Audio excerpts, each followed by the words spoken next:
Bonsoir à tous, merci de nous rejoindre pour ce journal de l'économie. Ce soir, nous sommes aux Grandes Ventes, c'est près de Dieppe et je vous fais découvrir une importante série régionale qui vient de réaliser un lourd programme d'investissement.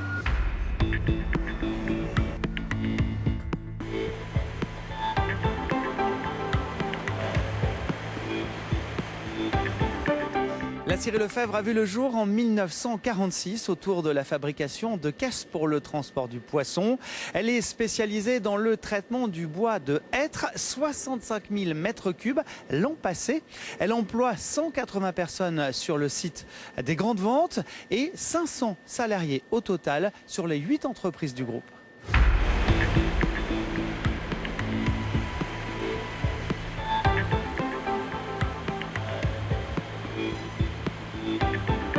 Et l'on va découvrir plus en détail cette série avec son président, Joël Lefebvre. Bonsoir. Bonsoir. Alors j'imagine qu'en près de 70 ans d'activité, le travail a beaucoup évolué ici. Il y a eu beaucoup d'efforts de fait sur la mécanisation, beaucoup moins de manutention manuelle évidemment pour réduire les efforts de nos opérateurs. Et l'informatique est rentrée dans nos usines, ce qui aide grandement à la gestion de la production. Vous avez investi une somme importante en quelques années. Pourquoi ? Nous avons investi il y a 2 ans 16 millions d'euros dans cette nouvelle scierie. Cela répond à plusieurs besoins. Le premier, c'est que l'ancienne scierie était obsolète, usée et plus aux normes. Le second, c'était de retrouver de la compétitivité. Et le troisième, c'était de fournir des produits différents à nos clients. Qui sont vos clients justement ? Nos clients sont pour la plupart des fabricants de meubles et nous faisons 80% d'exportation. Et aujourd'hui, est-ce que vous rencontrez des freins à votre développement ? Le frein que nous ressentons aujourd'hui est principalement au niveau de l'approvisionnement. Les scieries françaises vont manquer de bois car l'export de grumes sur l'Asie et plus particulièrement sur la Chine est à un tel niveau que nous n'avons plus de bois, certaines scieries n'ont plus de bois acier. On peut parler de pillage de la forêt française. Et alors qu'est-ce qu'on peut faire ? Donc la Fédération nationale du bois a interpellé les pouvoirs publics. Nous demandons qu'immédiatement il y ait un moratoire qui soit fait sur l'export des grumes de chêne, car c'est l'essence la plus touchée. Et d'une façon plus générale, dans un deuxième temps, qu'il y ait une réflexion menée à ce sujet sur toutes les autres essences qui seront à moyen terme impactées. Il y a des scieries qui, dans les semaines ou les mois prochains, notamment dans le chêne, en Basse-Normandie par exemple, mais aussi dans l'Est de la France, vont disparaître car elles n'ont plus de bois acier. Je vous remercie pour toutes ces précisions. Merci.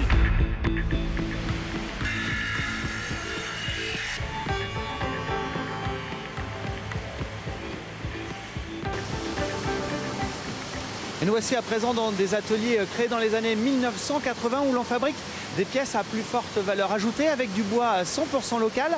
Mathieu Pelletier, quel type de produits sont fabriqués ici ? Alors ici, on fabrique des produits en hêtre massif avec du hêtre qui vient de nos scieries. Donc il y a plusieurs types de produits. On fabrique des pièces pour les gens qui font du mobilier, donc de la chaise d'enfant par exemple, du lit de bébé, des têtes de lit pour les hôpitaux, des montants en armoire.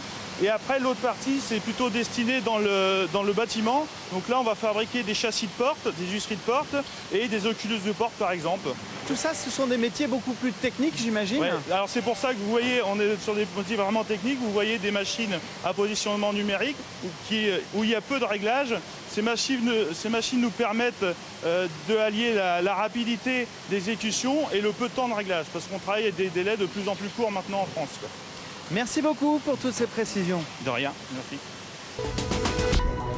Et maintenant, on fait le point sur le reste de l'actualité économique dans notre région, sans oublier l'offre d'emploi de la semaine. Les brèves de l'écho, c'est parti! Rien n'arrête le groupe Palette Gestion Service. Son emblématique patron, Jean-Louis Louvel, annonce avoir dépassé ses objectifs de croissance pour 2014 avec une hausse de 27,36%.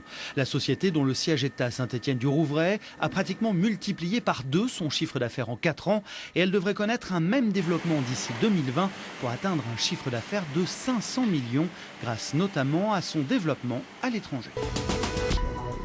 Pôle emploi Barentin recherche 15 employés polyvalentes de libre service en CDI pour du commerce de détail à Barentin. Débutants acceptés, tous les détails sur notre site web.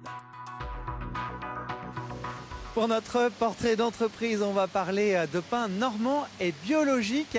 Il est fabriqué dans une entreprise créée par d'anciens chômeurs qui vient tout juste de démarrer. Reportage dans ses locaux aux mines, le marché d'intérêt national de Rouen.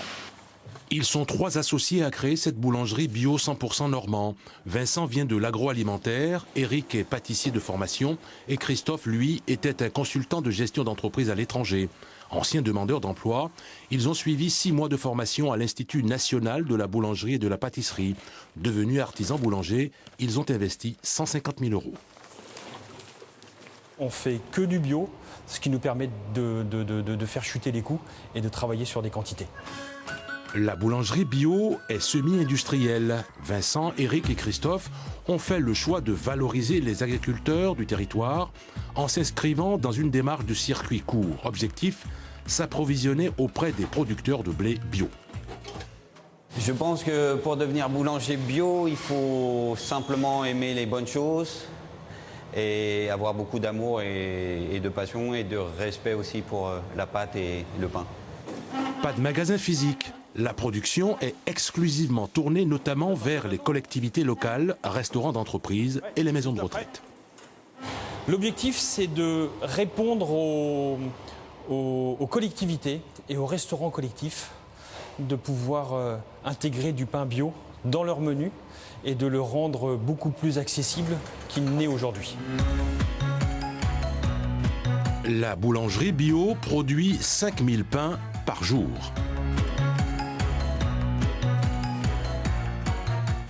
Et l'on termine ce JDE avec le tout dernier produit de la série Lefebvre, des bûches de bois densifiées faites à partir de sciure car rien ne se perd. Tous les détails sur notre site internet. Très bonne semaine à vous et à mardi prochain.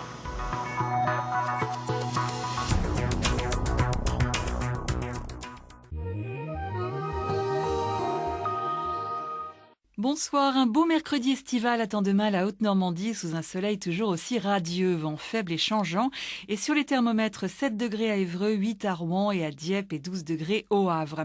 Demain après-midi, un voile de nuages élevé arrivera sur la Haute-Normandie, mais le soleil restera encore très présent avec un léger vent variable et avec 25 degrés à Évreux et à Rouen, 20 ou 21 seulement sur la côte d'Albâtre. Demain, 3 minutes de jour en plus et la fête, ce sera celle des Paternes. Excellente soirée à toutes et à tous avec France 3.